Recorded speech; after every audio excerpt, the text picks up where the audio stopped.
नमस्कार मित्रांनो, स्वागत आहे तुमचं आजच्या व्हिडिओमध्ये. आज आपण पाहणार आहोत पायी चालण्याचे फायदे. पायी चालण्याचे अनेक फायदे आहेत. अनेक जण चालण्याचे फायदे माहीत असूनही चालणे टाळतात. पण आजच्या लाईफस्टाईलमध्ये चालणे फारच गरजेचे झाले आहे. नुकत्याच करण्यात आलेल्या एका अभ्यासातून समोर आले आहे की वेगात चालण्याने डिप्रेशन पासून मुक्ती मिळते. वेगात चालण्याने रुग्णालयात ऍडमिट होण्याची आणि तिथे जास्त काळ राहावं लागण्याची भीती कमी होते.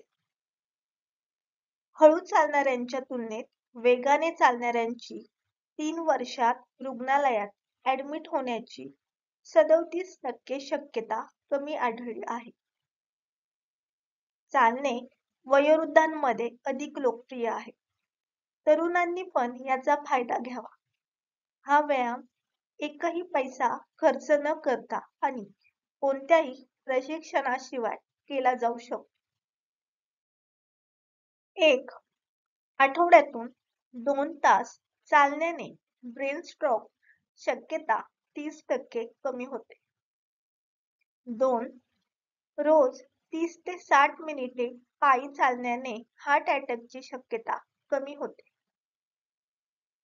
3 रोज 30 ते 40 मिनिटे पायी चालल्याने मधुमेहाचा म्हणजेच डायबिटीसचा धोका 29% कमी होतो. 4 दिवसातून 30 मिनिटे पायी चालल्याने डिप्रेशनची शक्यता 36% कमी होते. 5 रोज कमीत कमी 1 तास पायी चालल्याने जाडेपणा कमी होतो. 6 सकाळी चालण्यामुळे सकाळच्या वातावरणातील शुद्ध ऑक्सिजनचा शरीराला पुरवठा होतो. 7 हाडांच्या मजबूतीसाठी आवश्यक असलेले डी जीवनसत्व सकाळच्या कोवळ्या उन्हातून मिळते. 8 चालण्यामुळे एकाच वेळी शारीरिक व मानसिक व्यायामही होतो. 9 सतत काम करून तन मनाला आलेला थकवाही चालण्यामुळे दूर होतो. 10 चालण्यामुळे तणाव आणि चिडचिडपणा दूर होण्यास मदत होते. 11 चालण्यामुळे झोपही चांगली लागते. 12 मन एकाग्रतेसाठी व चिंतनासाठीही चालणे फायदेशीर ठरते. 13 वजन कमी करायचे असल्यास हा व्यायाम प्रकार उत्तम आहे.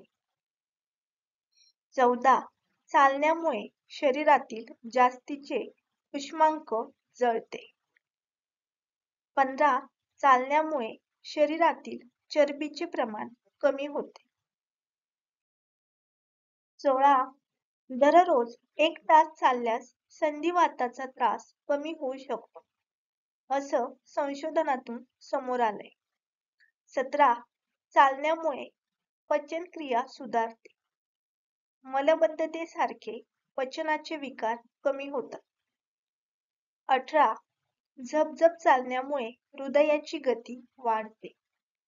19 नियमित चालण्याची सवय असणाऱ्यांमध्ये हृदयविकाराने मृत्यू येण्याचे प्रमाण 50% पेक्षा कमी असते. 20 नियमित चालल्याने फुफ्फुसाची कार्यक्षमता वाढते. 21 नियमित चालण्यामुळे पाठीचे दुखणे, हृदयरोग, मधुमेह, उच्च रक्तदाब आणि श्वासाच्या त्रासावर नियंत्रण मिळवता येते. 22 नियमित चालण्यामुळे चयापचय संस्था सुधारते. अंतस्रावी ग्रंथीचे कार्य सुधारते. 23 हाडांची मजबूतीही चालण्यामुळे वाढते. 24 नियमित चालण्यामुळे कंबर, मांड्या, पायाचे स्नायू मजबूत होतात. 25 मोतीबिंदूची शक्यता कमी होते. 26 नियमित चालण्यामुळे काही विशिष्ट प्रकारच्या कॅन्सर पासून बचाव होतो. 27 नियमित चालण्यामुळे रोगप्रतिकारक शक्ती मजबूत करण्यासाठी उपयोग होतो. 28. चालण्यातून नैराश्याची म्हणजेच डिप्रेशनची पातळी खाली येण्यास मदत होते. 29. दररोज 30 मिनिटे नियमित चालण्यामुळे सरासरी आयुष्य 3 वर्षांनी वाढते. 30. नियमित चालणे ही दीर्घायुष्याची गुरुकिल्ली आहे. मित्रांनो, अशाच प्रकारच्या नवनवीन माहिती मिळविण्यासाठी आपल्या चॅनलला सबस्क्राईब करा आणि आजचा व्हिडिओ आवडला असेल तर व्हिडिओ शेअर करा आणि व्हिडिओला लाईक करा. धन्यवाद.